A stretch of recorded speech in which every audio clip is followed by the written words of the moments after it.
Selamat datang di podcast Diskusi Inspiratif. Di podcast kali ini, kita akan membahas tentang pentingnya kesehatan mental bagi remaja dengan tema gangguan mood dan bunuh diri. Sebelumnya, perkenalkan, saya Angelika Nirahman Afrikasari sebagai mahasiswa dari jurusan bimbingan dan konseling, dan bersama narasumber hebat kita, mungkin boleh memperkenalkan diri terlebih dahulu. Terima kasih. Perkenalkan, nama saya Rahmawati Hidayat dan sebagai guru bimbingan dan konseling di SMK Negeri 7 Semarang. Baik, terima kasih atas waktunya Bu Rahma sudah meluangkan untuk kita pada hari ini tentang kesehatan mental. Baik, sebelum masuk ke pembicaraan, mungkin akan saya jelaskan sedikit tentang apa sih kesehatan mental itu. Nah, jadi kesehatan mental merupakan kondisi di mana individu memiliki kesejahteraan yang tampak dari dirinya yang mampu menyadari potensi dirinya, memiliki kemampuan untuk mengatasi tekanan hidup normal pada berbagai situasi dalam kehidupan. Nah, kenapa sih kesehatan mental ini sangat penting sehingga sampai kita diskusikan gitu pada hari ini? Jadi, mungkin saya sampaikan sedikit tentang pentingnya kesehatan mental. Mental yang sehat tentunya akan membuat pikiran menjadi positif, sehingga tubuh juga akan berfungsi secara emosional, psikologis, sosial, dan akan memengaruhi cara berpikir, merasakan, bahkan bertindak dengan secara optimal. Baik, itu tadi mungkin sedikit pengantar dari saya. Mungkin dari Bu Rahma bisa dijelaskan, menurut Bu Rahma apa sih pentingnya kesehatan mental itu? Sudah dijelaskan tadi memang sangat menarik ya ketika kita membicarakan tentang kesehatan mental yang merupakan kondisi bisa dikatakan psikologis ya yang menyangkut emosi ya psikis seseorang yang itu akan berhubungan dengan sikap ketika dia bertindak. Kalau kita bicara tentang kesehatan mental remaja memang sangat unik ya, karena remaja itu kan peralihan dari masa anak-anak ke dewasa. Ya. Itu di situ akan mengalami gejolaknya emosi. Ya, emosinya yang berhubungan dengan mood tadi ya, perubahan suasana hati atau mood yang secara tiba-tiba. Baik, nah karena kan Bu Rahma sebagai guru TK di Kementerian Pendidikan, apakah pernah gitu menjumpai kasusnya atau dalam Bu Rahma sebagai guru TK itu menjumpai siswa yang mungkin mengidap gangguan kesehatan mental? Baik, selama saya menjadi guru BK tentu menemui berbagai macam masalah ya. Karena guru BK memang sasarannya menjaga kondisi kesehatan mental para siswa. Nah, untuk saat ini memang remaja itu banyak tantangannya, terutama mengenai kondisi mental. Ya. Karena berbagai pengaruh entah itu teknologi yang mengakibatkan remaja itu mudah atau rapuh ya. Seperti yang sudah sering dibicarakan ya, generasi sekarang itu kan generasi Z yang terkenal dengan generasi seperti diumpamakan stroberi ya, yang dari luar itu menarik sekali, cantik sekali. Nah, tapi ketika kita pegang ya, itu kelihatan rapuh ya, hanya gampang meleot atau gimana. Ya, itu memang kondisi yang terjadi pada remaja khususnya siswa ya, rentang umur siswa SMP dan SMK SMA itu. Jadi sekitar usia 14 sampai 18 tahun ya, tapi lebih ke ketika SMP itu memang sangat kelihatan sekali emosinya, mudah berubahnya. Namun ketika menginjak ke SMA itu sudah mulai agak stabil, dikatakan seperti itu. Tapi memang kelihatan sekali banyak anak remaja yang menunjukkan kesehatan mental, misalnya susah berkonsentrasi, ya, mudah tersinggung, nah, atau sudah dikatakan baper ya kawan sekarang ya, karena merasa bahwa eh, dia sudah terlalu banyak pengaruh pengaruh gadget ya, karena sudah sering terlalu lama menggunakan HP contohnya itu, sehingga mempengaruhi kondisi emosionalnya, mempengaruhi hubungan sosialnya, yang itu menjadi penyebab dari kesehatan mental mereka terganggu. Tapi untuk yang tingkat parah saya belum pernah. Ya, tapi masih dalam level yang masih batas kewajaran. Memang Betul, masih secara garis besar guru BK masih bisa menangani. Tapi untuk yang ke levelnya tingkat tinggi saya kira belum. tadi kan ada kalau anak remaja itu kadang dia merasa saya baper nih ngantar perkataan dia atau tiba-tiba saya nggak mau belajar gitu. Nah kan remaja saat ini tuh sering banget menggunakan kata-kata itu gitu, Pak. Jadi eh, itu tuh sudah termasuk dalam gangguan mood gitu atau atau belum? Kalau remaja yang sudah terlalu sering ya mengatakan itu, contohnya menunda pekerjaan, menunda tugas-tugas yang diberikan sama guru, itu sudah menjadi contohnya ya. Apalagi kalau itu dibiarkan. Dan sebagai remaja itu kan dia menyadari hal itu, bahwa kalau dia mendapatkan tugas misalnya ya, kan kalau tugas dari guru kan harus segera dilaksanakan, karena kalau tidak dikerjakan, tidak dikumpulkan, nanti mesti akan ada tugas selanjutnya yang akan menumpuk. Itu sudah sadar, tapi kalau misalnya anak itu tetap stuck, dia nggak akan mengambil tindakan untuk merubah atau dia harus mengerjakannya, itu nanti dibiarkan lama-lama akan menjadi yang namanya apa ya, satu kebiasaan ya, jadi kebiasaan yang sebenarnya itu nggak baik, tapi dirasa dia alah gampang, nanti aja menyepelekan hal kecil, nah, nanti di belakang yang akan membuat dia menjadi yang namanya stres atau tertekan. Jika sudah stres, dia tidak bisa berpikir secara maksimal. Itu yang bisa dilakukan ya, eh, mengerjakan asal-asalan atau menyontek teman ya, atau membuat alasan-alasan untuk biar gurunya itu tidak memberikan nilai yang jelek. Bahkan ada yang nekat ya, nekat itu dalam artian mungkin bisa mengelabui gurunya ya, dengan memberikan informasi yang eh, tentang teori biasanya. Tadi saya sudah mengerjakan Bu, nah padahal belum, nanti membuat alasan-alasan. Jadi mungkin perbedaannya di apabila itu di terus-terusan berulang, jadi membuat hal itu memang semakin parah gitu. Karena kan dari gejala moodnya kan memang mungkin mengalami gangguan seperti mudah tersinggung seperti itu. Lalu ada dalam gejalanya itu juga dari penurunan berat badan yang cepat dan perilaku disorganisasi fungsi kognitif pada remaja ya bersifat sementara. Jadi berarti masih bisa diperbaiki ya. Masih gitu.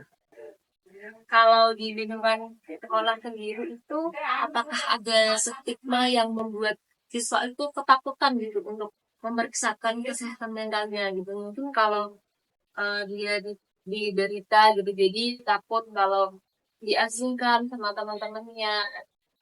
Hmm.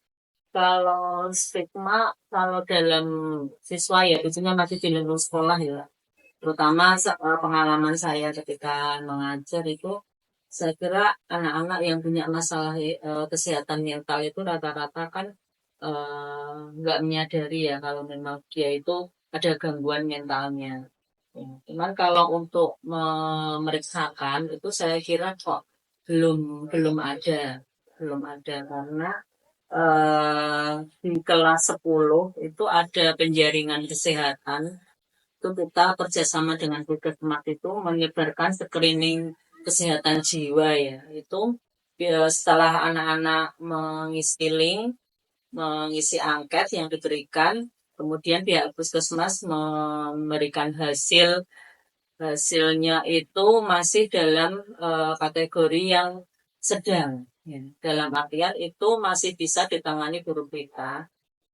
Jadi masih belum membutuhkan rujukan atau referral, kita mengalihkan ke yang lebih ber ini ya pada bidangnya. Saya kira itu masih dalam level yang wajar.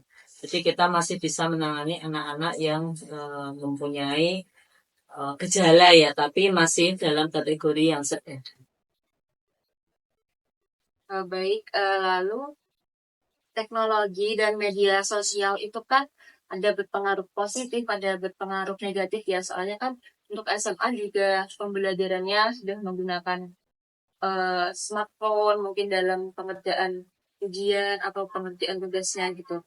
Nah, namun ada kasus yaitu seorang anak perempuan itu bahkan sampai bunuh diri karena tidak diberi ponsel oleh orang tuanya. Itu karena di sekolah memang pembelajarannya mungkin membutuhkan ponsel, tapi dari orang tuanya belum mampu mencukupi sehingga dia sampai bunuh diri. Tanggapan Bu Rahma mengenai teknologi gitu tentang kesehatan mental itu bagaimana? Memang untuk teknologi pembelajaran di sekolah mereka sekarang ini sudah banyak sekolah yang menerapkan itu ya, bahkan untuk SMA SMK jelas harus membawa atau menggunakan ponsel, tapi kalau untuk SMP ya SD SMP itu saya kira juga belum bisa diterapkan secara full ya.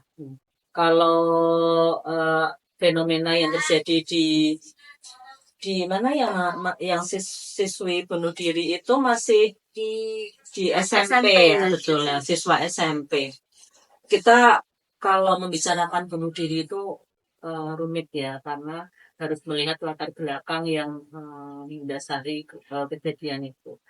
Nah, untuk kira-kira untuk ponsel diwajibkan di sekolah, saya kira kalau untuk taraf SMP itu masih masih belum wajib, nggak apa-apa ya, karena memang belum boleh dipakai secara full.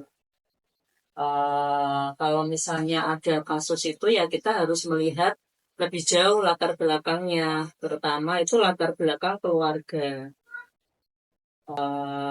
Keluarganya seperti apa ya, terutama kondisi ekonomi. Nah, kira-kira support enggak itu orang tuanya memberikan fasilitas ponsel. Terus kemudian juga kondisi eh, apa ya, tingkat pendidikan orang tua ya. Kadang ada orang tua yang menganggap anaknya itu harus sama dengan teman-temannya. Gimana caranya sih temannya pada punya HP ya? Gimana caranya anaknya harus punya HP? Tapi ada juga yang orang tua yang punya pemikiran yang beda. Nah, HP itu apa sih? Nggak penting. Nah, penting kamu itu sekolah, sekolah gini, gini, gini. Itu juga harus kita cari, kita gali ya. Kemudian juga di lingkungan sekolah. Di lingkungan sekolah itu juga nanti akan ada kebijakan sekolah itu tidak membolehkan atau tidak mewajibkan ya harus punya, itu nggak boleh karena kondisi siswa itu berbagai macam. Ya. Misalnya ada siswa yang mampu, masalah ponsel nggak ada masalah, tapi kalau siswanya kondisi ekonominya nggak mampu ya kebijakan sekolah harus memberikan fasilitas ya, atau meminjami atau membuatkan tugas yang beda dengan anak-anak yang membawa ponsel. Terus kemudian itu kejadiannya di mana? Di sekolah atau di pondok atau di panti? Iya, Di panti. pesantren. Oh, di pondok pesantren. Nah, kalau di pondok pesantren akan lebih ini lagi ya, Karena kan pengawasan di pondok, suasana di rumah itu sangat beda. Nah, berarti eh, pengelola pondok itu juga harus bertanggung jawab ya. Kira-kira pengasuhannya seperti apa. Saya kira kalau di pondok itu untuk ponsel itu enggak boleh membawa. Ya, enggak boleh membawa.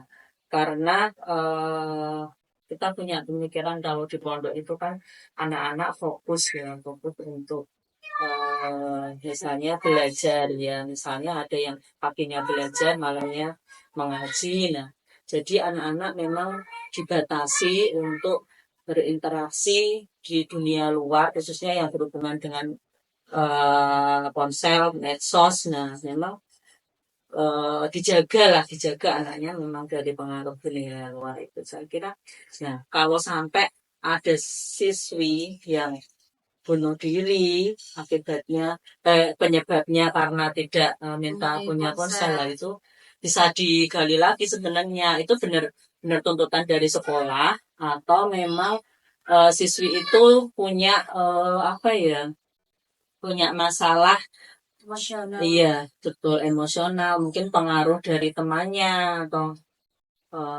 pengaruh dari teman pondok saya kira enggak ya kalau pondok itu kan aturannya ketat ya. Tapi kita juga balik lagi aturan pondoknya bagaimana, boleh enggak membawa HP. Biasanya kalau membawa ponsel itu dititipkan sama Penjaga. penjaganya. Nanti ketika hari Sabtu atau apa baru bisa membawa. Kalau melihat dari faktor-faktornya itu kan berarti ada mungkin bisa jadi karena trauma yang dimiliki anak waktu kecil kan mungkin bisa gitu yang memacu sehingga dia sampai memutuskan seperti itu gitu. Nah, Bu Ramah kan sebagai orang tua juga gitu, bagaimana sih menerapkan kepada anak gitu dalam perkembangannya gitu sehingga terhindar dari trauma-trauma yang mungkin ketika besar itu bisa memicu gitu dalam masalah-masalah kesehatan mentalnya. Kalau semacam ini ya trauma dan masih membekas ya maksudnya. Nah, untuk di lingkungan keluarga eh, memang mesti ya nggak bisa dipungkiri ya kekerasan itu mesti ada walaupun itu disengaja maupun tidak disengaja. Sebagai orang tua ya kita harus menciptakan suasana situasi rumah yang kondusif. Kondusif itu dalam artian ya ketika kita lagi happy, senang ya kita ciptakan suasana yang senang. Tapi ketika kita lagi serius ya kita harus menggunakan waktu untuk begitu benar-benar serius. Misalnya ketika waktunya belajar ya kita harus tegas gitu. Tapi ketika selesai belajar, kita ada waktu santai ya kita ciptakan sebagaimana intinya itu sebenarnya komunikasi ya. Bagaimana kita sebagai orang tua itu intinya ngobrol lah sama anak, menyempatkan waktu untuk paling enggak pulang sekolah atau ketika selesai makan itu ditanya suasana hatinya hari ini bagaimana ya kemudian tadi di sekolah ngapain nah ngapain paling enggak itu pertanyaan yang harus kita tanyakan setiap hari enggak boleh bosan gitu. Pak sendiri, apakah ada program ini dari bimbingan dan konseling untuk memtrack kesehatan mental siswanya? Kalau secara umum setiap sekolah sekarang diwajibkan untuk program sekolah ramah anak ya. Jadi gimana sekolah itu harus menciptakan suasana yang menyenangkan bagi siswanya.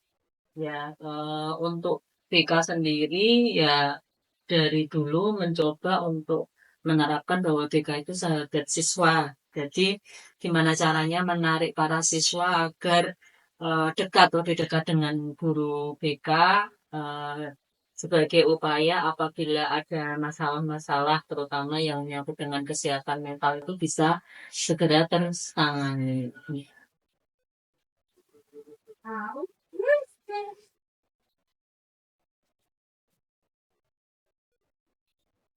Baik, oke kita lanjut ke pertanyaan terakhir untuk Bu Rahma. Jadi sebagai guru dalam bidang bimbingan dan konseling, apakah ada harapan untuk kesehatan mental remaja gitu dan langkah-langkah gitu biar masyarakat itu bisa lebih peduli juga gitu tentang kesehatan mental, bahwa kesehatan mental itu tidak hanya diciptakan oleh diri sendiri gitu. Jadi memang dari lingkungan pun juga harus support gitu. Ya. Tadi sudah disebutkan yang di lingkungan sekolah, kemudian masyarakat juga perlu cukup andil ya, harus berperan juga terhadap kondisi mental remaja saat ini. Nah, untuk di lingkungan masyarakat bisa menciptakan ini ya, apa, remaja itu dilibatkan dalam kegiatan yang khusus kalau misalnya ada di lingkup RT atau RW itu atau kelurahan bahkan ya atau kecamatan itu membuat wadah berupa perkumpulan remaja ya tentu akan dipakai atau remaja itu difasilitasi, didukung, disupport dengan menciptakan kegiatan yang bisa diikuti remaja, misalnya seminar atau apa ya outbound atau yang tidak membosankan dan bisa merefresh mental anak-anak gitu. Kegiatannya yang ringan-ringan saja ya karena itu kan merupakan kegiatan tambahan atau suplemen ya karena di sekolah sudah mendapatkan tambahan berupa pelajaran. Nah, mungkin di luar sekolah itu masyarakat bisa mendukung dengan mengadakan itu. Kemudian itu dari mental. Kemudian kalau dari fisik itu saya mendapatkan informasi bahwa sekarang yang namanya posyandu itu sudah tidak berlaku untuk anak balita dan lansia, tetapi sudah posyandu ya artinya pos pusat kesehatannya itu lebih terpadu dan ternyata melibatkan para remaja juga. Jadi remaja itu dipantau fisik maupun psikisnya. Secara fisik juga dipantau tadi bisa mengontrol berat badan ya misalnya berat badan. Kalau tiba-tiba ada remaja yang terus turun drastis, nah itu bisa dicurigai dia kena penyakit apa atau ada mungkin pola makannya yang tidak sesuai, tidak baik seperti itu. Kemudian juga diajak untuk olahraga ya untuk senam. Ternyata program pemerintah itu juga membawa perubahan ya. Nah, itu sebagai langkah atau usaha pemerintah agar remaja itu juga dipantau dari kondisi kesehatan fisik maupun mental. Baik, Bu Rahma, apakah ada closing statement sedikit mungkin? Ya, saya kira kondisi mental remaja saat ini memang sangat memprihatinkan ya. Apabila tidak dibentengi atau tidak didukung oleh eh, diri sendiri, terutama dia harus mempunyai apa ya konsep diri yang bagus. Ya, dia harus punya komitmen terhadap dirinya sendiri. Nah, tentu juga disupport dengan orang tua, disupport dengan sekolah, disupport dengan lingkungan masyarakat, itu akan menjaga emosi para remaja agar lebih stabil lagi. Kemudian eh, karena remaja itu mempunyai sifat apa ya rasa ingin tahuannya tinggi ya rasa ingin tahunya tinggi. Nah, agar ketika menggunakan gadgetnya itu lebih bisa memilih-milih atau memfilter ya. Apabila itu positif ya bisa diterapkan, apabila negatif ya harus dijauhi. Dan jangan bosan atau jangan eh, menganggap bahwa ketika ada masalah itu dia sendiri ya. Tapi tetap harus terbuka dan mengungkapkan perasaannya atau unek-uneknya itu pada orang yang bisa dianggap percaya. Jadi jangan sampai mempunyai pikiran yang pendek dalam artian tadi yang sudah disebutkan ya bunuh diri. Nah, karena bunuh diri itu perbuatan yang sangat-sangat tidak baik. Ya dia karena merasa dirinya sendiri, terus merasa masalahnya itu tidak bisa diselesaikan. Nah, padahal itu salah.